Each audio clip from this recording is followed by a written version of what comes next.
नमस्कार, पुण्य श्लोक अहिल्याबाई शो में आज हमने देखा देवी अहिल्या के महल में होता है यशवंत और सामने खड़ी होती है मैना और मुक्ताबाई। दोनों मुक्ता और यशवंत एक दूसरे को देख रहे होते हैं। अब मैना थोड़ी खांसती है और फिर उन दोनों का ध्यान हटता है एक दूसरे के चेहरे पर से।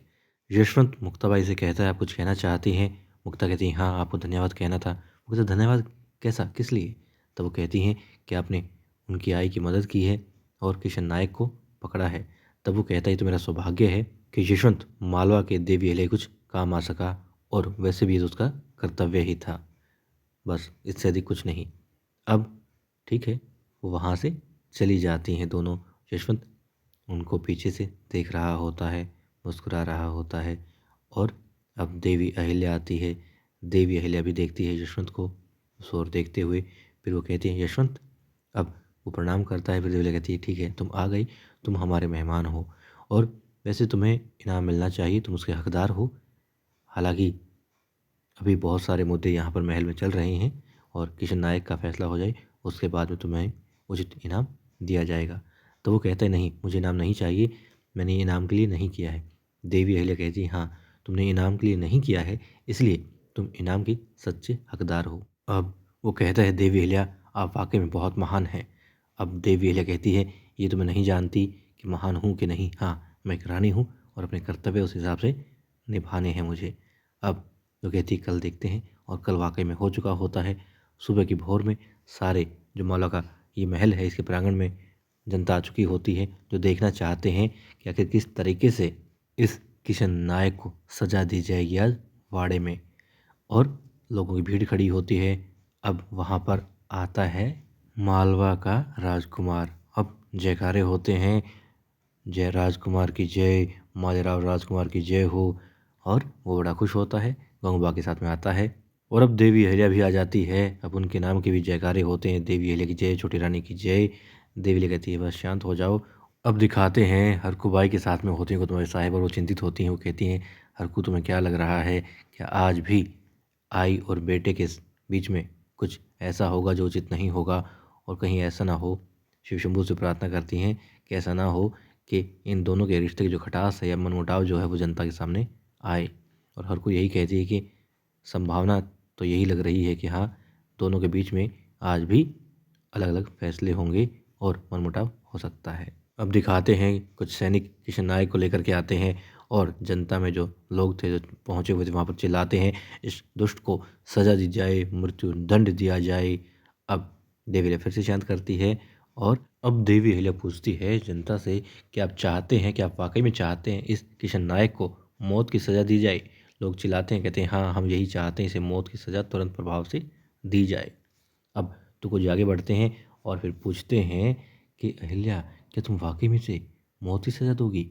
अब तुकोजी के पास में आने से देवी अहिल्या के थोड़ा घबरा जाता है मालेराव, और इशारा करता है गंगूबा की तरफ। गंगूबा तुरंत कहता है, देवी अहिल्या फैसला दीजिए, जल्दी सज़ा सुनाइए, आप आदेश दीजिए सज़ा देने का इसको। अब देवी अहिल्या की तरफ होती है और फिर कहती है, हाँ। फिर वो कहती हैं कि मौत की सज़ा देना चाहते हैं इसे, ठीक है, लेकिन जल्लादों की क्या आवश्यकता है? आप में से ही कोई आए जो सबसे ज़्यादा दुखी हो इससे, और इसे मौत के घाट उतार दो, भला बदला ही तो लेना है।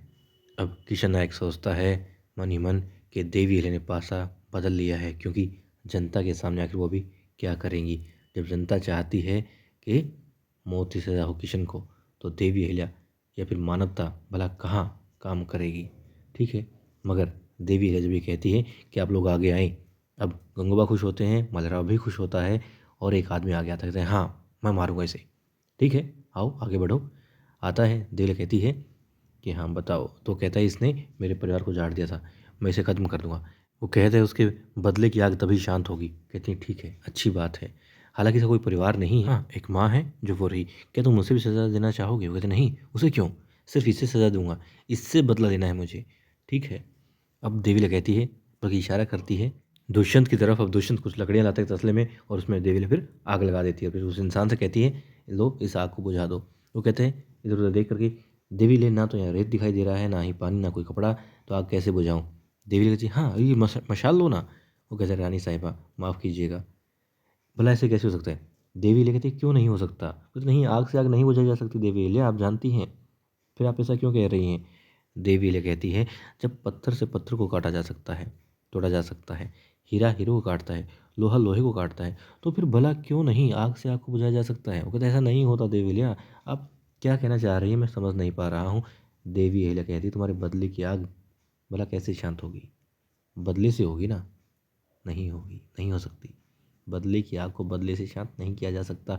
इसे माफ़ कर दो, सब ठीक हो जाएगा। ये तुम बदला लोगे तो कल को इनके परिवार में से कोई खड़ा हो जाएगा जो बदला लेगा, और फिर बदला लिया जाएगा, फिर बदला लिया जाएगा।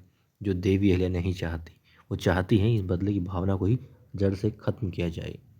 अब समझ में आ जाती है बहुत सारे लोगों की, वो भी समझ जाता है। देवी अहिल्या बताती है पहले ये अच्छा इंसान था, मगर इसके परिवार को उजाड़ दिया गया, कुछ लोगों ने इनके घर वालों को मार दिया, तब इसने बदला लेने के लिए ये रास्ता चुना, और अब फिर बदला लिया जाएगा।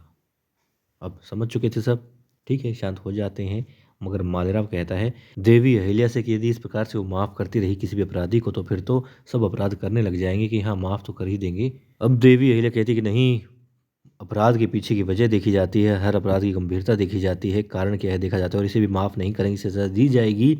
इसने लोगों का खून बहाया है, ये पसीना बहाएगा, पसीने की कीमत समझेगा, और पहले इसने मालवा को कमज़ोर करने का काम किया, अब ताकतवर बनाने का काम भी यही करेगा। इसके पास बहुत धन दौलत है, बहुत धन दौलत है, इसके पास में पैसा खूब है, लेकिन वो सारा पैसा हम जिन लोगों को इसने परेशान किया है उन लोगों में, उन परिवार वालों में बांट दिया जाएगा, और साथ ही भी मालवा के लिए काम करेगा, पसीना बहाएगा।